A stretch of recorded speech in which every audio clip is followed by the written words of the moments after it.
অস্ট্রেলিয়ার মাটিতে ঐতিহাসিক টেস্ট জয় বাংলাদেশ ক্রিকেটের জন্য নিঃসন্দেহে বড় এক অর্জন। আর এই জয়ের পর ড্রেসিং রুমের সতীর্থদের উদ্দেশ্যে মুশফিকুর রহিমের আবেগঘন বক্তব্য যেন পুরো দলের পরিবর্তনের গল্পটাই তুলে ধরেছে। ক্যারিয়ারের শেষ প্রান্তে এসে এখন শুধু টেস্ট ক্রিকেটেই নিজেকে মেলে ধরেছেন মুশফিক।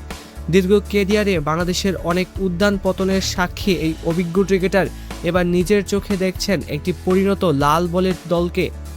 মুশফিক বলেছেন, এই দলের পথ চলা থেকে কিছু স্মৃতি সঙ্গে নিয়ে যেতে পারাটাই তার জন্য অনেক বড় পাওয়া। সতীর্থদের নিয়ে তিনি গর্বিত বলেও জানান।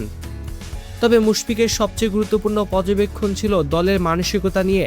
তার মতে গত 3 থেকে 5 বছরে সবচেয়ে বড় পরিবর্তন এসেছে খেলোয়াড়দের নিজেদের আরও ভালো করার ক্ষুধায়।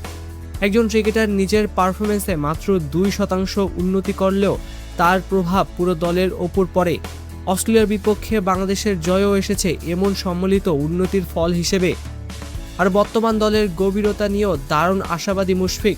তার মতে 15 থেকে 16 জনের স্কোয়াডে এমন 8 থেকে 9 জন ক্রিকেটার আছেন যারা একাই ম্যাচের মোড় ঘুরিয়ে দিতে পারেন। একজন অধিনায়কের জন্য এর চেয়ে বড় পাওয়া আর কি হতে পারে। তবে এখানেই থামতে চান না মুশফিক। তিনি সতীর্থদের মনে করিয়ে দিয়েছেন, বড় জয় পাওয়া যতটা কঠিন, সেই সাফল্যের ধারাবাহিকতা ধরে রাখা তার চেয়েও কঠিন। তাই জয় উদযাপন করতে হবে, আনন্দ করতে হবে, কিন্তু এরপরে ভাবতে হবে পরের ম্যাচে কিভাবে আবারও এমন পারফরমেন্স করা যায়।